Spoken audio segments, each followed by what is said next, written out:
तो अगर मैं बोलूँ कि वो 8 आइडेम्पोटेंट डायगोनल मैट्रिक्स लिखो, तो पहले हमने बोल दिया क्या ए वन को क्या बोला, DIAG, डायगोनल बोल दिया। इसको हमने ले लिया 1 1 1।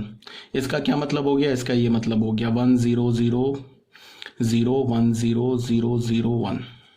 इसको हमें पता है ना, डायगोनल मैट्रिक्स को ऐसे भी लिखते हैं।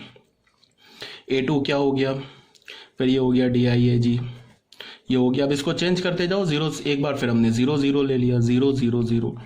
फिर A3 क्या हो गया, A3 हो गया डायगोनल ऑफ 1 डाला, यहाँ 0 डाला, यहाँ 0 डाला। A4 क्या हो गया, डायगोनल ऑफ 0 1 0। A5 क्या हो गया, डायगोनल ऑफ 0 0 1।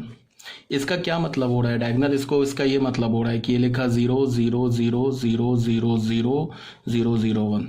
ठीक है ना। ये जो हम डायगोनल मैट्रिक्स को कैसे लिखते हैं शॉर्ट फॉर्म में, ये जो डायगोनल के एलिमेंट्स लिखते हैं, ये 0 0 1 लिखा है ना, ये 0 0 1 ऐसे लिखते हैं। ठीक है। अब A⁶ क्या होगा, ठीक है, इसको तुम ऐसे ले लो, डायगोनल ऑफ 2 1 1 0। A⁶ क्या होगा, डायगोनल ऑफ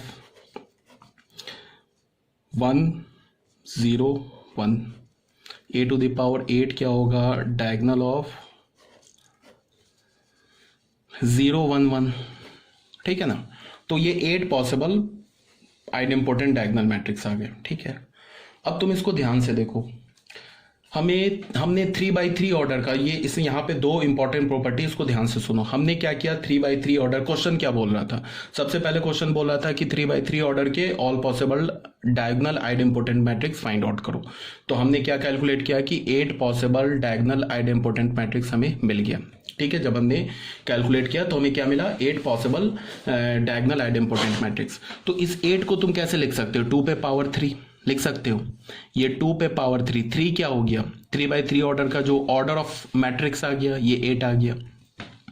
अगर मैं तुमसे बोलूं कि 4x4 ऑर्डर का तुम डायगोनल आइडेम्पोटेंट मैट्रिक्स लिखो, तो वो क्या हो जाएगा, 2 टू द पावर 4 16 आ जाएगा। चेक कर लेना, जैसा भी हमने 3 के लिए बोला है ना, 4 के लिए क्या हो जाएगा, ऐसे जो स्टार्टिंग में मैंने ये बनाया था ना, ये वाला जो मैट्रिक्स बनाया था, ये ऐसे करके 4x4 ऑर्डर का मैट्रिक्स आ जाएगा।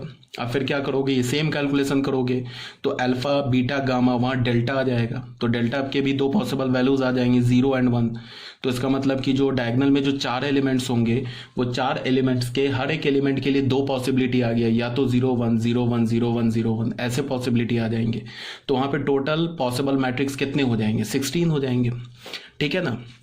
तो अब अगर मैं बोलूं कि तुम्हें find diagonal idempotent matrix of order 5, तो वो क्या हो जाएगा, 2 टू द पावर 5 32 हो जाएगा। अगर मैं बोलूं कि find diagonal idempotent matrix of order n, find all possible diagonal idempotent matrix of order n, तो उसका वैल्यू क्या हो जाए, 2 to the power n। Formula बन गया ना। ये सब मैं रफ में लिख रहा हूं क्योंकि मैंने ऑलरेडी नोट्स में लिख रखा है। ठीक है। तो ये बात हो गई। ठीक है। दूसरी बात यहाँ पे क्या है कि तुम इसको ऐसे देखो कि हम डायगोनल मैट्रिक्स का डिटर्मिनेंट कैसे निकालते हैं। सिंपली क्या करते हैं, उसके डायगोनल एलिमेंट्स को मल्टीप्लाई कर देते हैं। ये A1 हमारा डायगोनल मैट्रिक्स, ये डायगोनल मैट्रिक्स है ना। अगर मैं बोलूँ यहाँ से कि डिटर्मिनेंट ऑफ A1 क्या होगा, सिंपली इसके डायगोनल एलिमेंट को मल्टीप्लाई कर देंगे तो 1 हो जाएगा। अगर मैं बोलूँ कि डिटर्मिनेंट, यहाँ से मैं बोलूँ कि डिटर्मिनेंट ऑफ A2 क्या हो जाएगा, तो डायगोनल एलिमेंट को मल्टीप्लाई कर देंगे, 0 हो जाएगा। अब तुम ध्यान से देखो, इसका भी डिटर्मिनेंट 0 0 0, बिकॉज डायगोनल में क्या आ रहा है, 0 आ रहा है, तो जब तुम मल्टीप्लाई करोगे तो 0 आ जाएगा। सारे का डिटर्मिनेंट 0। तो इस 8 जो मैट्रिक्स मिला हमें, इस 8 मैट्रिक्स में हमें सिर्फ एक ही ऐसा डायगोनल मैट्रिक्स मिला जो कि नॉन सिंगुलर है, बाकी सारे सिंगुलर मैट्रिक्स आ गए ना। ये वाला मैट्रिक्स हमारा नॉन सिंगुलर मिला, बाकी ये सारे मतलब 2 to the power 3 - 1 non singular मिले, सिंगुलर मिले। एंड 1 मैट्रिक्स जो मिला हमें, एक non singular diagonal idempotent matrix मिला। तो इसी बात को मैं जनरलाइज भी कर सकता हूँ। जनरलाइज कैसे करूंगा कि सबसे पहले अगर बोला जाए कि find all possible diagonal idempotent matrix of order n, तो मैं क्या बोलूंगा, 2 टू द पावर n। अब मैं बोलूं कि उस 2 to the power n matrix में से कितने, उस 2 to the power n matrix में से कितने सिंगुलर मैट्रिक्स होंगे। ठीक है, तो तुम बोलोगे कि 2 to the power n minus 1 singular matrix होगा एंड 1 जो मैट्रिक्स होगा मतलब एक मैट्रिक्स वो नॉन सिंगुलर होगा। अब बाकी 2 to the power n minus 1 matrix एक कि 2 to the power n minus 1 matrix singular होगा and 1 matrix is non singular. ठीक है, ज्यादा बोल दिया। देखो इसी बात को देखो, यहाँ पे बच्चे लिखा हुआ है, देख लो ध्यान से। इसी बात को यहाँ पे मैंने एक्सप्लेन किया हुआ है। ए स्क्वायर को मैंने ए बोला, ये कैलकुलेट किया, यहाँ से अल्फा के अल्फा बीटा गामा के दो पॉसिबल वैल्यूज आ गए। तो यहाँ पे मैंने क्या लिखा, number of diagonal idempotent matrix 8 हो गया। इसी बात को यहाँ पे मैंने एक्सप्लेन कर रखा है। ठीक है, ये सिंगुलर हो गया, ठीक है, ये नॉन सिंगुलर हो गया, बाकी सारे सिंगुलर हो गए। तो हमें क्या मिला, इस 8 मैट्रिक्स में से एक ही मैट्रिक्स हमें क्या मिला, नॉन सिंगुलर, और बाकी सारे क्या मिल गए, सिंगुलर मिल गए। और दूसरी बात, जो नॉन सिंगुलर मिला डायगोनल आइडेम्पोटेंट मैट्रिक्स, वो भी क्या मिला हमें, वो भी हमें आइडेंटिटी मैट्रिक्स मिला। ठीक है, इस बात को भी ध्यान में रखोगे। तो इस बात को तुम ऐसे भी बोल सकते हो कि non singular diagonal idempotent matrix is always an identity matrix. अगर मैंने बोला कि एक डायगोनल मैट्रिक्स है 3x3 ऑर्डर का और वो नॉन सिंगुलर है, तो तुम क्या बोलोगे कि फिर वो मैट्रिक्स एक आइडेंटिटी मैट्रिक्स होगा। क्लियर है ये बात? तो इसी बात को यहाँ पे लिखा हुआ है, number of diagonal idempotent matrices of order 3 which are non singular is 1 will be 1 and number of diagonal idempotent matrices of order 3 which are singular will be 7।